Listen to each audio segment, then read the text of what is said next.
This channel does not promote any violent, harmful, or illegal activities. All content provided by this channel is meant for an educational purpose only. বড় বস্তা হাতে দুই bank কর্মীকে নিয়ে ইডির আধিকারিকেরা আপনাদেরকে দেখাবো সেই ছবি। তল্লাশিতে উদ্ধার হয়েছে প্রায় 1 কোটি টাকা খবর সূত্রে।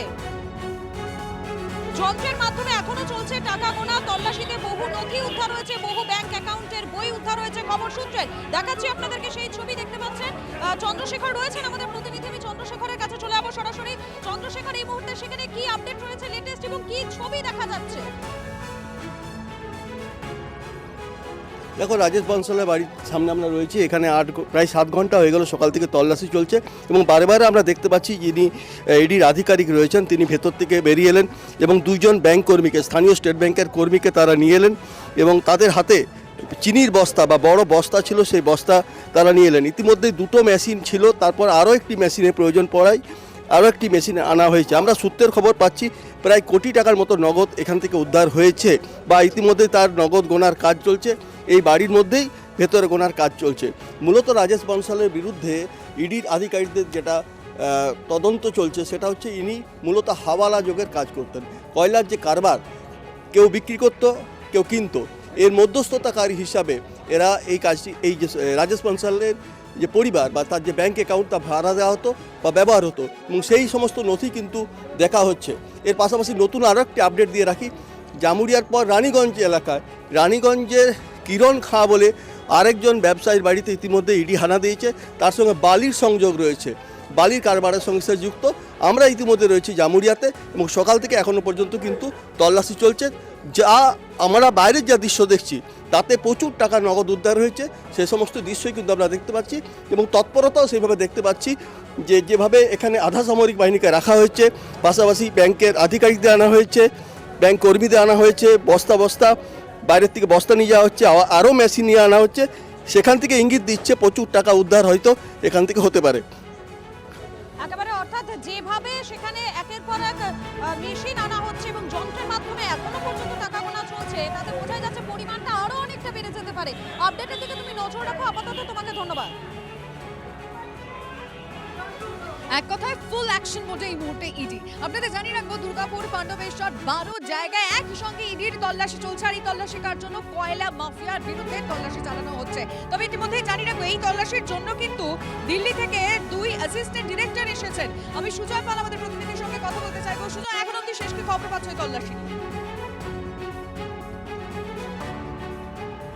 দেখো, সে ইডি ডিরেক্টর কলকাতা সফরে এসে জানিয়ে গিয়েছিলেন যে কয়লা তদন্তে দিল্লি এবং কলকাতার অফিসারদের মিলিয়ে একটি দল গঠন করা হবে এবং সেরকমই আজকে দেখা গেল যে দিল্লি থেকে 2 অ্যাসিস্ট্যান্ট ডিরেক্টরকে মিলিয়ে যে টিম 12টি জায়গায় এই মুহূর্তে তল্লাশি চালাচ্ছে এবং প্রত্যেক জায়গা থেকেই তদন্তকারীরা মনে করছেন যে নগদ উদ্ধার হওয়ার সম্ভাবনা রয়েছে। তার কারণ, যে সমস্ত কয়লা পাচারকারী বা কয়লা ব্যবসায়ীদের বাড়ি গিয়েছে তাদের নগদে কারবার হয় বেশিকটা এবং তার মধ্যে যে সমস্ত কারবার বা যে সমস্ত টাকার তারা হিসেব দিতে পারবেন না সেই টাকা বাজেয়াপ্ত করা হবে এবং ইতিমধ্যে বেশ কয়েকটি জায়গা থেকে বেশ কিছু চালান তারা বাজেয়াপ্ত করেছেন, যে চালানের মাধ্যমে কয়লা তোলা হয় খাদান থেকে এবং সেটা পরবর্তীতে সড়ক পথে বিভিন্ন জায়গায় ব্যবসায়ীদের কাছে পৌঁছে যায়। আর সেই চালান জাল করে এই কারবার চলে, তেমনটা কিন্তু আমরা দেখতে পেয়েছি এর আগে তদন্তে সেই তথ্য সামনে উঠে এসেছিল।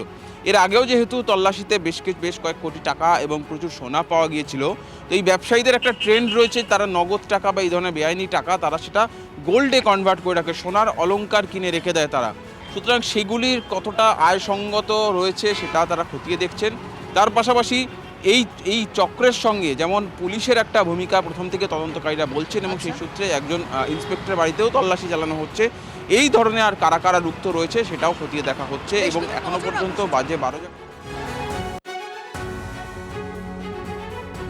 সুজয় আমাদের প্রতিনিধি জানাচ্ছিলেন যে এক ইন্সপেক্টরের বাড়িতে, এক পুলিশের বাড়িতেও চলছে তল্লাশি। আপনাকে জানিয়ে রাখি, বুদবুদ থানার ওসি তার বাড়িতে, দুর্গাপুরের বাড়িতেও ইডি হানা। কয়েকদিন আগেই বুদবুদ থানার ওসির দায়িত্ব নেন মনোরঞ্জন মণ্ডল। 2024 সালে একাধিক অনিয়মের অভিযোগে বারাবণী থানার ওসি পদ থেকে সাসপেন্ড হন মনোরঞ্জন এবং তার বাড়িতেও পৌঁছে গেছে ইডির টিম। মনোতোষ আমাদের প্রতিনিধি আমাদের সঙ্গে রয়েছে। মনোতোষ, এই মুহূর্তে ঠিক কোন কোন বিষয়গুলো খতিয়ে দেখা হচ্ছে কয়লা পাচারকারী ওসির বাড়িতে ইডি? দেখো একই বিষয় এখনো পর্যন্ত কিন্তু 7 ঘন্টার বেশি সময় হয়ে গেল যারা ইডির আধিকারিক তারা কিন্তু এই ওসি মনোরঞ্জন মণ্ডল তার বাড়িতে তল্লাশি চালাচ্ছেন এবং যারা ইডির আধিকারিক বা এসছেন তারা কিন্তু এখনো পর্যন্ত ভেতরেই রয়েছেন এবং ঠিক বাইরে যেমনটা সকাল থেকে আমরা দেখেছিলাম যে বাড়ির বাইরে কিন্তু পহরায় রয়েছেন সেন্ট্রাল ফোর্স এবং সেন্ট্রাল ফোর্স এই মুহূর্তে বাড়ির বাইরে রয়েছে এবং যারা ইডির আধিকারিক তারা কিন্তু ভেতরে রয়েছে এবং এই মনোরঞ্জন মণ্ডল যার বিরুদ্ধে কিন্তু মুখ্যমন্ত্রী একসময় অভিযোগ করেছিলেন যে পুলিশের নিচু তলার একাংশ তারা অবৈধ কাজকর্মের সঙ্গে যুক্ত হয়ে পড়েছেন এবং তারপরেই কিন্তু এই মনোরঞ্জন মণ্ডল তাকে কর্তব্যে গাফিলতি এবং কর্তব্যে গাফিলতি সহ একাধিক অভিযোগে তাকে সাসপেন্ড করা হয় এবং সাসপেন্ড করার পর তিনি এই হাল ফিলে গতকালই তিনি তার দায়িত্ব নেওয়ার কথা ছিল বুদবুদ থানায় এবং তারপর থেকে দেখা গেল আজ সকাল থেকে কিন্তু ইডি আধিকারিক তারা যে কয়লা চুরি তদন্তে নেমেছেন সেই তদন্তে নেমে কিন্তু তারা এখানে এসছেন এবং এসে কিন্তু সকাল থেকেই 7 ঘন্টা অধিক সময় ধরে তারা এই বাড়িতে তল্লাশি চালাচ্ছেন এবং যেটা দেখা যাচ্ছে যে এই আধিকারিকরা যেমন একদিকে তল্লাশি চালাচ্ছেন পাশাপাশি সকালে আমরা যেটা দেখেছিলাম যে দুর্গাপুর পুলিশ কমিশনারেটের এক অফিসার তারাও কিন্তু এখানে এসেছিলেন যদিও তারা কেউ ক্যামেরার সামনে কোনো রকম কোনো কথা বলেননি কিন্তু এই মুহূর্তে এখনো পর্যন্ত আমাদের নজর থাকে। ধন্যবাদ।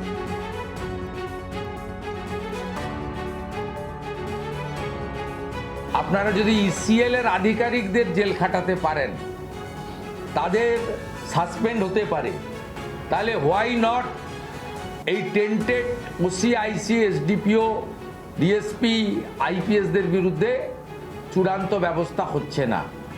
বেশ কয়েকজনের নামে চার্জশিটে নামও দিয়েছেন।